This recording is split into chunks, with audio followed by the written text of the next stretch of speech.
next panel is going to be about how we can widen the audience and the appeal for all of the different esports audiences. I know everybody kind of started off somewhere in the wonderful world of esports. A lot of us were newcomers. We had no idea what on earth we were watching on our screens. So how do we ultimately end up appealing to both ends of the audiences, both the hardcore fans and the ones that are newcomers as well? So joining me up on the stage, I will end up having Nicholas over from Blast, as well as James from ESL Gaming. And for our moderation, we've got Kyle from Learn2 Esports and Game Plan. Thank you for joining us. Real quick before we get started, can I just get a raise of hands? Whose is the first time they're attending an ESI event? Wow. Awesome. Welcome. So everyone else raise your hand. Welcome back. Thank you. Who here is new to esports or looking to get into esports? Okay, a couple of hands. And everybody else is endemic? They've been in the space or know esports? Cool. That helps us as we talk about this panel. Let's go ahead and jump in. If you wouldn't mind, go ahead and introduce yourself first. And then, Nicholas, you can do the same. James, I know your name. Absolutely. Thank you. Yes. Thanks for having me. I'm James Dean. Unfortunately, I'm not as cool as my name, so I'm sorry about that. But I basically founded the ESL office back in 2012 and built it up, the team locally. Obviously, we've been progressing a little bit. Just recently completed a merger with Faceit, $1.5 billion, just to remind everyone, which is yeah, pretty significant and a good sign of the times, let's say, in terms of the industry progressing, as we all hope. Does this work? It works.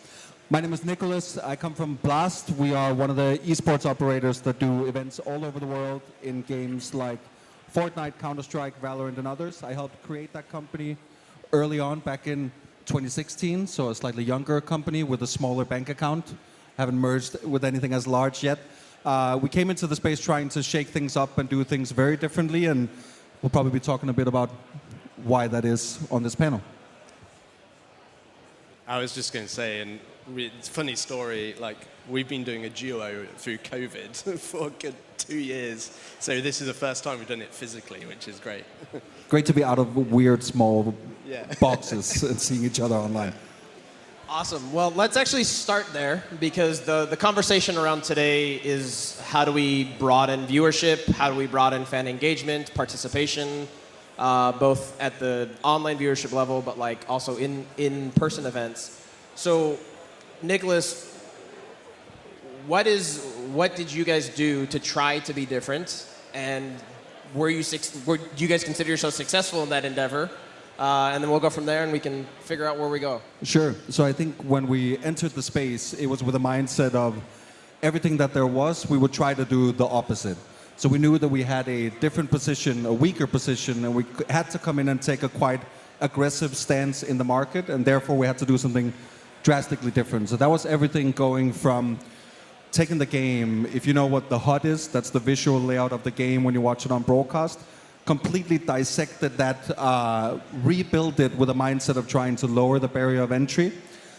A personal pet peeve in the earlier years of our company was there was a lot of the older mindset in esports of, oh, well, this is how it's always been done.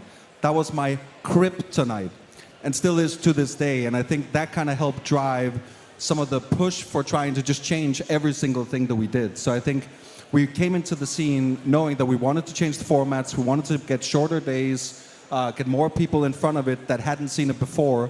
So yeah, lowering the barrier of entry was the one mission, and I think today we feel pretty good about where we've reached. We would see ourselves as quite premium. When we do our shows in Copenhagen, we have very, very mixed crowd, and I think even parents are enjoying what their children are pulling them in to see. So yeah, pretty good. So let's take a moment to kind of dissect and talk about what some of those barriers of entry are, right? Like you and Blast team have, again, trying to rewrite the script, if you will. But maybe, James, from your point of view, what do you guys feel the barriers of entry are? And then how can we collectively overcome those? So obviously, if we take a step back a little bit, we're thinking about what our market cap is, and we're effectively a vast number of communities that have come together. looking at specific games. So in effect, you look at a $300 billion gaming industry, and you basically look at the people who are interested in engaging with that outside of just playing the game. And these people, they aren't just esports fans, they are players, and they create a lot of content too. They're sharing. And if you think about what we're effectively encapsulating is a sub-community within a much larger community. So in order to allow for that community to grow, that esports community, we're effectively allowing for more activity in that space. And that could be more tournaments on a grassroots level or a top level, a way of introducing a game. Games are very complex, so generally speaking, understanding the rule set from the outset is not as straightforward as watching a football go into a net, obviously. So how do we make it more accessible from understanding the complexities of that gameplay? Like a lot of sort of mainstream tournaments tend to choose games like Rocket League because there's an analogy with football. But if you actually watch it, you don't quite appreciate the skill and the ability to actually, win that game as a team without understanding how hard it is to play it. So you've got to have that appreciation for the vast amount of skill that is required. And if you don't play it, it's got to be explained. So that could be through statistics or some analysis. It could be around different communities or making their own tournaments or whatever it is. So I think fundamentally it's about that explanation, and then I think ultimately the expansion comes to adding more and more titles which are even more accessible. Yeah, I think one thing that often I think was slightly misunderstood was when you watch a game, so much transpires, right? We, from a broadcast point of view, we get tons of data points that we try to convert to things that are easier to digest as a viewer. So I think simplicity being key is kind of beaten to death almost everywhere, but I think it really encapsulates esports when it's at its best, right? When you take something ultra complex, make it digestible almost for everyone, and I think that's probably the hardest task of all. But I think when you begin solving that, then you also begin opening it up and not only lowering the barrier of entry, but also getting people excited quicker, right? If that's by historical stats, if it's by telling stories differently, tailored more for a mainstream crowd. And I think what both organizations do, and most production companies and live tournament organizers do, is it's much easier to get pulled in when there's a story there, right? Like if we look at, we'll use TI and OG for example, right?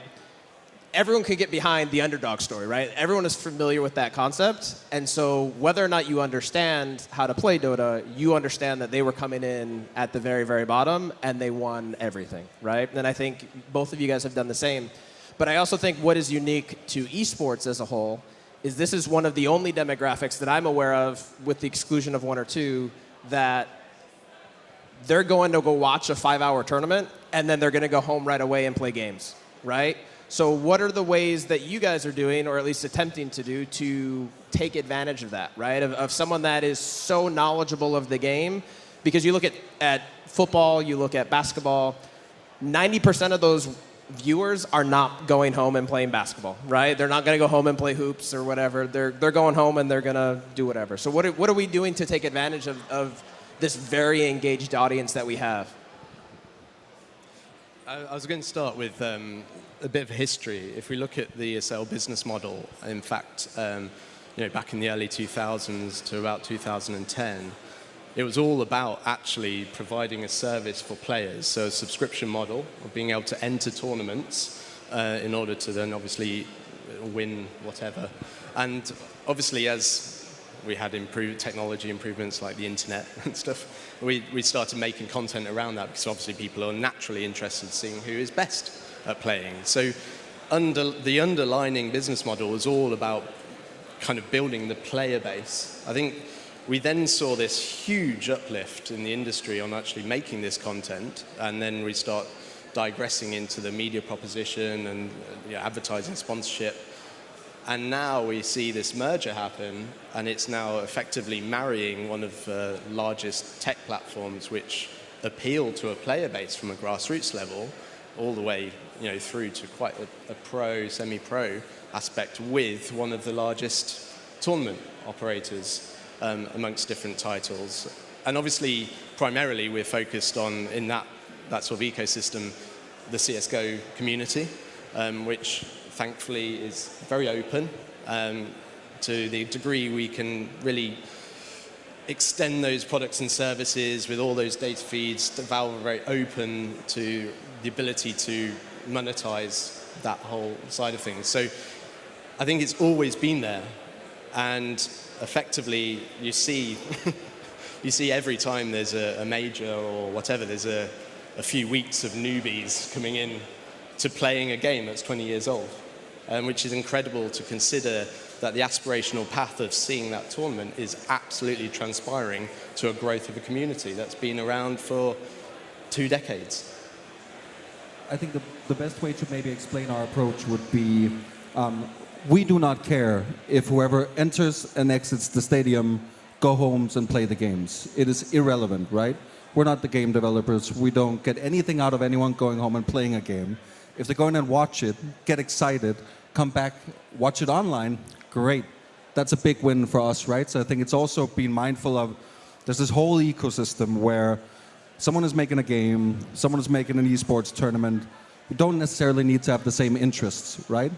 So I think us being mindful of what can we do to make sure that new people can get excited about the game that we like to put on. What they do when they get home, if they turn on Netflix, if they turn on Steam, could not care less. As long as they keep on coming back or tuning in when we have an event on, right? So I think it's also a bit of a shift in mindset of thinking like we have to solve for everything. And I think it was quite funny in the description to this panel, it said that we had to remember, I can't remember how it was phrased, we had to remember like the hardcore players and everything that we do. Like, why? Makes no sense. All that matters is people are watching. If people are watching that are hardcore and new ones are coming in that are not, great. That's a huge win. So I think there's a bit of a mindset shift that needs to happen, and just think about it as entertainment. We're competing with Netflix, concerts, going out on town for a nice dinner. It's competing with all of it. So I think let's see it as that versus what can we do for the games industry. They're clearly making money enough. So you bring up an interesting point, and I'd like to address it or at least explore it right now, but how are you walking that line? Because I think it's a very fine line of like not alienating the hardcore players that know everything about the game, but also making it welcoming enough for mom and dad or grandma and grandpa or the newbie to be able to view and participate, right? So what are you guys doing, or what can the industry do as a whole to be able to, again, cater to the pros and also, right? Like I know some producers are including, color commentators or analyst desk hosts that come from other game titles, right? That are kind of game agnostic hosts, and there's positive and negative reactions to that idea. So, what are you guys? What's everyone doing? What can we do? Sure. So I think to give an ultra granular example, when you think about content, or you think about how can content help expedite fandom, essentially, right? We've all talked about Drive to Survive, the effect it has had for F1, right? It's a very good approach of trying to simplify something, take some key storylines that may, for the super hardcore, be like, ugh, this is just scratching the surface, but maybe that's fine on that level, right? So being mindful of that, so when doing content, explainers, an explainer doesn't have to mean that it's meant for a new audience only. If you can figure out ways, and that's what we tried to do, strike the balance of making explainers, content, storylines in a way where those who are hardcore will get some form of satisfaction from it. Those who are new will all of a sudden have gotten layers of that onion that is understanding the game better peeled off, which essentially just helps both sides. So I think it's being mindful of the stories you're trying to create. Keep it simple, but keep it relevant for both parties. Then you're kind of straddling the line perfectly. But it is a very, very fine balance to basically dance on. I think the way we've been looking at it is thinking about the fact that actually whatever status of level of play you are, or how committed you are to a particular game or community around a particular game, you're going to have an interest around a kind of angle. What do you relate to? That could be a particular play style. It could be the sub-community that you're involved in, maybe the position in the game. It could be who you hang out with in these communities and what interests you and who's going to an event or not going to an event. So we really believe that every person needs a personalized story, one way or another. You know, could that be in a particular language, at a particular event, with a particular experience, with a layer of, let's say, following a particular team with the statistics that present that, some sort of AI-driven narrative that can be attached to this, to the extent where, really, if you think about it, we're one of the very few competitive entertainments that have a basis of an entire digital world to play with. It's pure data. So you see a lot of startups in the space now actually manipulating that digital sphere to enhance that personalized storyline, that path, however you're engaging with that IP. And I think that enrichment in terms of offering makes a lot more opportunity for an industry as a whole. But at the same time, you know, you've got this, and I'm super fascinating the way that this value can transpire into like a blockchain or whatever. But you're basically enabling an entire community to contribute and share in the interest of getting better at the game, or knowledge, or just looking good in front of your mates, or whatever it is, and ultimately absolutely enjoying it. And I think technology allows that. Do you feel that those stories need to be told at the same time that the event is happening? No. Do you think so? I think the initial one is, yeah, absolutely. Well, I think it's kind of our responsibility to get people excited, regardless of if there's a tentpole or not, right? That's the only way we keep on getting people coming back, and not only to buy a ticket at a certain time. So I think we have to take responsibility for whatever calendar we're trying to take up, not just when the events are on. So I think it's much more than just that. It, of course, has to live as well. But I do think, again, back to the F1 example, Drive to Survive is the lead up to the actual season kicking off. Couldn't be a bit. Every time I watch it, I go in and I resubmit my subscription to F1 and I cancel it when the season ends, right? It's literally my flow. So somewhere out there, I'm great in some F1 stat about the show. But I think it's quite similar. Like, we have to keep people engaged and excited by it. And those will then begin evangelizing and getting new people in, which, at least for us, is the highest ambition. One last question for you guys before we'll turn it over to the audience for questions. So prepare your questions. We will only have time for one or two. But the question that I have for you to kind of end today is, where do you find, let me rephrase it. What do you feel is the most valuable new audience to esports or to your events respectively, right? So we have esports living inside of the gaming sphere, and then you also have just random Joe Schmoes, like the Formula One example, that watch Drive to Survive that come in. You also have parents and family members and friends supporting their, you know, loved one or whatever it is that is participating in a tournament and whatnot. Where do you guys feel is the most valuable new audience that we're going to see growth from? I think back to the point I made earlier. Any single person who can come in, be excited about a show that is put on, go home, and then be excited about it when it comes back on, that's a win. Do not care about demographic, do not care about what region in the world they're from. Twitch might care based on what they and how they monetize it, or other platforms, but we really don't.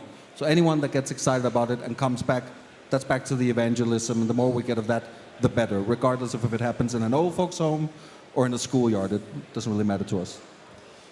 From my perspective, I think it's a generational aspect of, obviously, we see consistently the overall viewership grow, 18, 20, 30% some years. And effectively, we're witnessing this massive shift from, you know, gaming being considered a niche activity to an absolute complete mass market. And, you know, from a revenue perspective, but from just a digital entertainment perspective. So as gaming is effectively adopted as, let's say, more a digital medium of entertainment, I think what we see is that almost like this younger audience absolutely considering the value in that digital world to be a true value. And as they grow up with different games, different titles, that longevity, that path to watching their favorite team and the memories of events and playing in like little tournaments or whatever will really instill effectively where we end up in an absolute mass audience of competitive live entertainment, i.e. esports. Right. I think of, again, traditional sports and, you know, how many of those viewers have never picked up a soccer ball, right? Or a baseball or whatever it is, but they still enjoy their team and root on. And, you know, I also hope and foresee a future where, you know, you have participants and viewers that have never played the game ever, but have a team that they cheer for, whether by product of their parents or whatever other initiatives that we're working on. This takes away from the viewership specifically and talks more about live events, right? Because you guys both do live events. We talked about this previously in preparation for the panel. But what can we be doing as live event producers to include more activities for any type of audience, right? You have mom and dad that bring Jimmy to the tournament. They drop the kid off, and then they're there for 5 hours, right? What are we doing to grow that audience, or at least that understanding? I mean, I'm quite fascinated. There's obviously a natural growth in the want to be at the physical live event. And this will basically end up being the premium, like the best experience you can get around this particular tournament. And I mean, coming out of COVID, you're seeing these numbers grow and grow and grow. We've got, we announced IEM Rio. It's sold out in 30 minutes. 10,000 seats. It's now got, at the time it had something like, by the end of the week, 14,000 people on a waiting list. And then the community saying, hey, Isel, what are you doing? This is not big enough. Go to a bigger stadium. So the fact that there's this aspiration to go into the stadium to get that ultimate experience, I think it's about how you can empower those people to share that experience with their community who didn't make it. And you think about the connections we have in the community, very few of these people are based in our city or even country. So we have a lot to offer here. And I think the way in which we can allow people to, you know, take their mobile devices or basically record video and share that. Obviously, we've got social media platforms right now, but what can we do to actually almost build these kind of sub-influencers who have this opportunity to actually say, yeah, I'm here, I'm sharing. I think you look back in the social media days where football tried to stop people recording goals on their mobile phone. It's balmy to think about the exposure you're getting.